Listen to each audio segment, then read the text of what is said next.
नमस्कार दोस्तों। तो इस वीडियो में हम कुछ इम्पॉर्टेंट कॉर्पोरेट एक्शंस के बारे में, कॉर्पोरेट न्यूज़ और कुछ इम्पॉर्टेंट अपडेट है तो उसको हम देखेंगे क्विकली। साथ में Q2 के रिजल्ट्स भी कुछ कंपनियों के क्विकली देखेंगे। तो चलिए स्टार्ट करते हैं।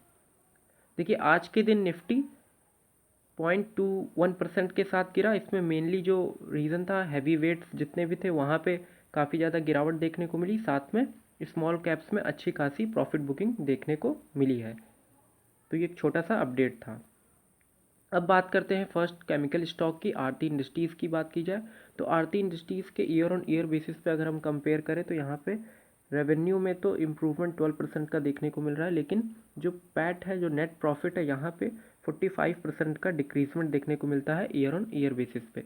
तो यहाँ पे जो मेनली रीज़न थे उसके पीछे एक तो इनका जो मार्जिन्स थे वो काफ़ी ज़्यादा डाउन देखने को मिले। मार्जिन्स पिछले साल इसी क्वार्टर में 16% के आसपास थे, जो घटकर इस साल 12% के आसपास हो गए। तो फर्स्ट मेन रीज़न ये था। इसके बाद ही जो डिमांड है केमिकल की, स्पेशलिटी केमिकल की, वो भी कहीं ना कहीं कम देखने को मिली।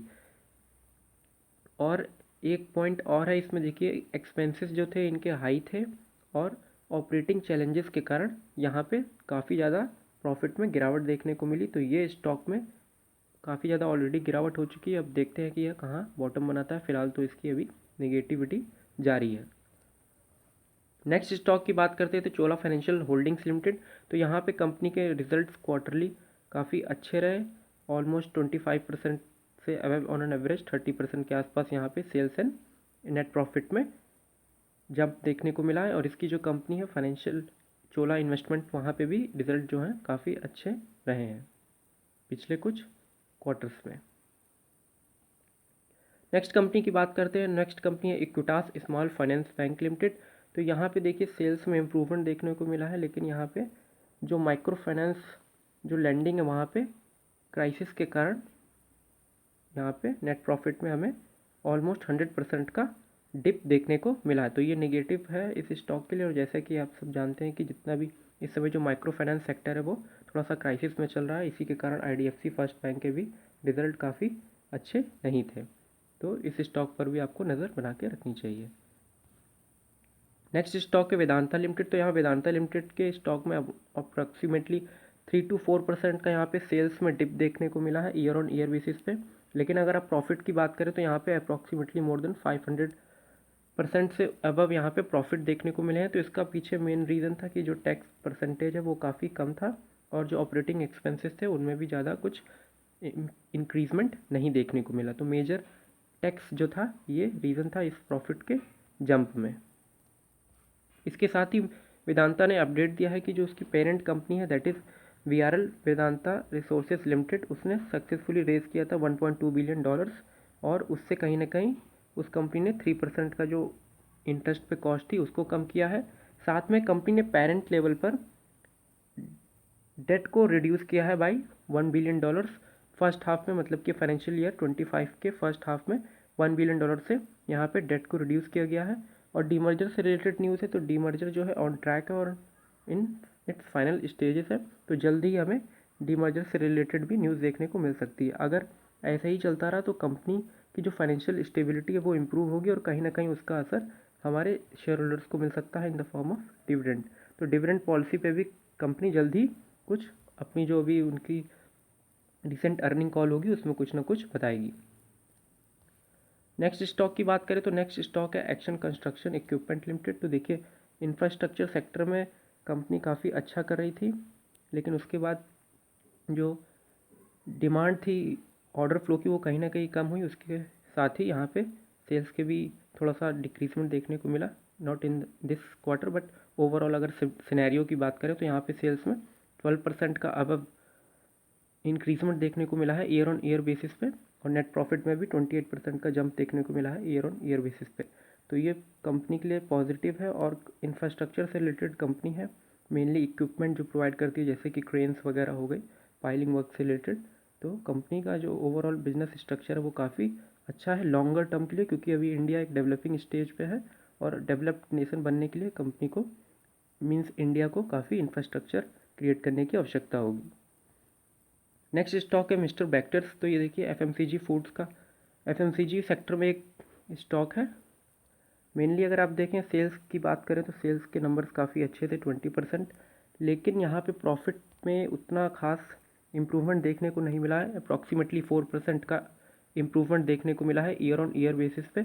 और अगर आप बात करें वैल्यूएशन की तो वैल्यूएशन काफ़ी हाई है, और मुझे लगता है कि ये पैट लेवल जो है ये प्रॉफिट कहीं ना कहीं सपोर्ट नहीं करता है वैल्यूएशन को, तो यहाँ पे थोड़ी सी वैल्यूएशन हाइयर साइड पे है और उसके मुताबिक रिज़ल्ट उतने अच्छे नहीं है।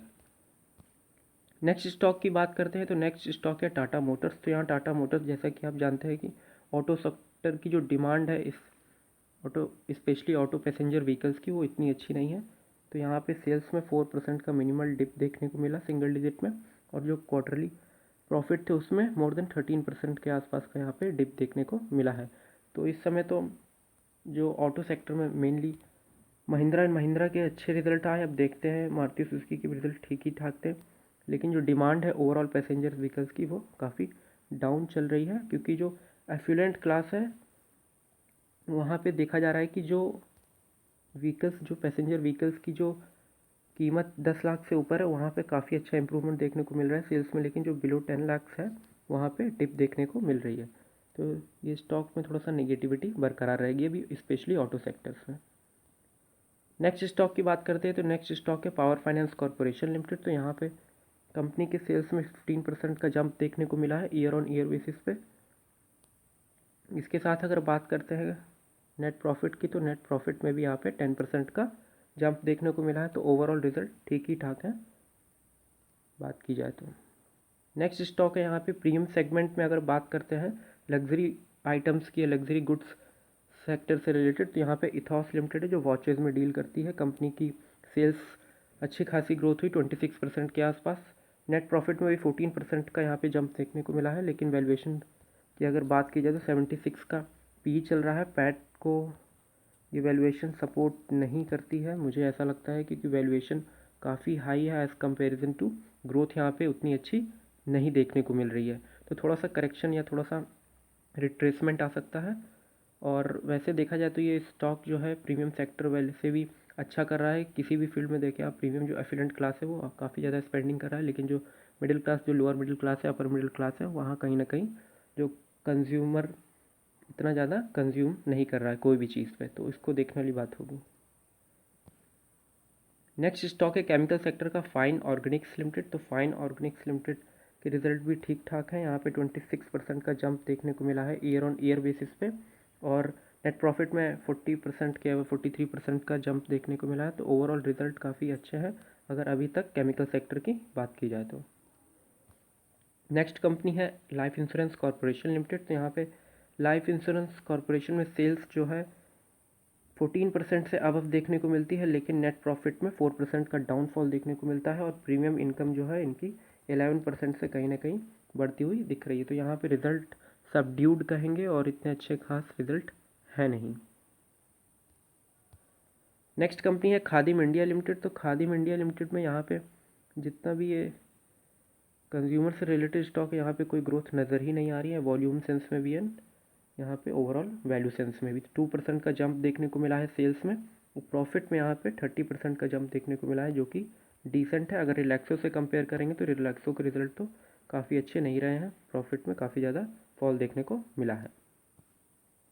तो अब यहाँ पे कॉर्पोरेट कुछ रिलेटेड न्यूज़ हैं, उससे रिलेटेड बात कर लेते हैं। तो देखिए यहाँ पे पहला स्टॉक है हिंदुस्तान एरोनॉटिक्स लिमिटेड। तो यहाँ पे हिंदुस्तान एरोनॉटिक्स लिमिटेड को avionics upgrade of Donear 228 transport aircraft के लिए यहाँ पे कॉन्ट्रैक्ट मिला है, ठीक है। तो इसकी वैल्यू जो है अभी डिस्क्लोज़ नहीं की गई, तो यहाँ पे ये पॉजिटिव है न्यूज़ कल के सेशन के लिए, तो इसमें कुछ हलचल बनी रह सकती है मंडे के सेशन की बात की जाता हूँ। नेक्स्ट स्टॉक है यहाँ पे BL भारत इलेक्ट्रॉनिक्स लिमिटेड। तो भारत इलेक्ट्रॉनिक्स लिमिटेड को 500 करोड़ रुपीज़ का यहाँ पे कॉन्ट्रैक्ट मिला है, जो कि कॉन्ट्रैक्ट है, ये मिला किस लिए कॉन्ट्रैक्ट है यहाँ पे ये लिखा हुआ है पूरी डिटेल में। Major orders received include laser range finders, communication equipment, vessel communication and support system, test equipment for guns, spare services etcetera. तो यहाँ पे एक चीज़ और देखने वाली है कि कंपनी की टोटल ऑर्डर बुक जो है 8,194 करोड़ रुपीज़ की हो गई है दिस फाइनेंशियल ईयर में। तो ये पॉजिटिव न्यूज़ है इस स्टॉक के लिए। कंटिन्यूसली डिफेंस सेक्टर में ऑर्डर फ्लो आ रहा है, लेकिन देखना ये होगा कि कंपनी क्या मार्जिन को इम्प्रूव कर पाती है कि नहीं, और कंटिन्यूसली कब तक ये ऑर्डर बुक को वो चला पाती है, और कितना फ्लो और गवर्नमेंट की तरफ से डिफेंस में स्पेंडिंग बढ़ती है। नेक्स्ट स्टॉक है DCX सिस्टम लिमिटेड। तो यहाँ पे DCX सिस्टम को यहाँ पे 460 करोड़ रुपीज़ का ऑर्डर मिला है लॉकहीड मार्टिन ग्लोबल की तरफ से। तो ये पॉजिटिव न्यूज़ है इस स्टॉक के लिए। नेक्स्ट स्टॉक की बात करें तो नेक्स्ट स्टॉक है आपका डिक्सन टेक्नोलॉजीज़ लिमिटेड। तो डिक्सन टेक्नोलॉजीज़ की एक सब्सिडरी है डिक्सन इलेक्ट्रो अप्लायंसेस लिमिटेड। तो यहाँ पे इस कंपनी को नोकिया सोल्यूशंस एंड नेटवर्क की तरफ से यहाँ पे इन्होंने एक एंटर्ड एग्रीमेंट हुए हैं, जिसमें ये कम्युनिकेशन रिलेटेड या टेलीकॉम प्रोडक्ट्स बनाएंगे। मेनली फिक्स्ड ब्रॉडबैंड डिवाइसेस बनाने वाले हैं ये, fixed broadband devices. Next company है आपकी RailTel corporation of India limited. तो RailTel corporation of India limited को 170 करोड़ रुपीज़ का यहाँ पे ऑर्डर मिला है from EPFO, that is employees provident fund organisation की तरफ से 170 करोड़ रुपीज़ का ऑर्डर मिला है। तो ये पॉजिटिव है। अब नेक्स्ट स्टॉक है किलबर्न इंजीनियरिंग लिमिटेड। तो यहाँ पे किलबर्न इंजीनियरिंग लिमिटेड को एक ऑर्डर मिला है जिसकी वैल्यू है 126 करोड़ रुपीज़, जो कि इनको क्या प्रोवाइड करना है, 4 numbers of rotary dryer packages for drying of rock phosphates. तो ये एक कंपनी है वर्ल्ड की रिनाउंड, जो कि रॉक फोस्फेट्स में डील करती है। तो वहाँ से ये कंपनी को हाईएस्ट एवर अभी तक का सबसे बड़ा यहाँ पे 126 करोड़ का ऑर्डर मिला है, जो कि कंपनी की कैपेबिलिटी को भी दर्शाता है, और ये पॉजिटिव है इस स्टॉक के लिए। तो अब बात कर लेते हैं हम अपने कॉर्पोरेट एक्शंस की। तो पहला स्टॉक है container corporation of India limited. Company ने यहाँ पे 3.25 रुपये पर शेयर का इंटरिम डिविडेंड अनाउंस किया है। रिकॉर्ड डेट 15 नवंबर है। डिविडेंड की पेमेंट 22 दिसंबर तक की जाएगी। सॉरी, यहाँ पे 22 नहीं है, यहाँ पे ये 22 नवंबर है। तो 22 नवंबर को यहाँ पे डिविडेंड की पेमेंट की जाएगी। नेक्स्ट स्टॉक है यहाँ पे पावर फाइनेंस कॉर्पोरेशन लिमिटेड। तो कंपनी का करंट प्राइस 449 चल रहा है अभी। 3.50 रुपये पर शेयर का कंपनी ने डिविडेंड डिक्लेयर किया है। रिकॉर्ड डेट 25 नवंबर है। डिविडेंड की पेमेंट 8 दिसंबर तक की जाएगी। नेक्स्ट स्टॉक है अशोक लीलैंड लिमिटेड। कंपनी ने 2 रुपीज़ पर शेयर का डिविडेंड डिक्लेयर किया है। रिकॉर्ड डेट 19 नवंबर है। डिविडेंड की पेमेंट 7 दिसंबर या उससे पहले कर दी जाएगी। फ्रेंड्स, ये वीडियो अगर आपको इन्फॉर्मेटिव लगती हो तो आप इसे ज़रूर से लाइक कीजिएगा, शेयर कीजिएगा, साथ में मित्रों को ज़्यादा से ज़्यादा शेयर कीजिए, और साथ में अगर आप नए हैं इस चैनल पे तो सब्सक्राइब कीजिएगा चैनल को, नोटिफिकेशन बेल दबाना मत भूलिएगा। नेक्स्ट स्टॉक है MRF लिमिटेड। तो यहाँ पे कंपनी ने 3 रुपीज़ का डिविडेंड डिक्लेयर किया है। रिकॉर्ड डेट 19 नवंबर है। डिविडेंड की पेमेंट 29 नवंबर या उससे पहले कर दी जाएगी। तो फ्रेंड्स, आज की इस वीडियो में इतना ही। वीडियो इन्फॉर्मेटिव लगी हो, जानकारीपूर्ण लगी हो तो आप इसे लाइक कीजिएगा, शेयर कीजिएगा, साथ में नए हैं चैनल पे इस पर तो आप चैनल को सब्सक्राइब कीजिएगा, नोटिफिकेशन बेल दबाना मत भूलिएगा, ताकि आपको सारी अपडेट्स क्विकली मिलती रहे। Thank you for watching.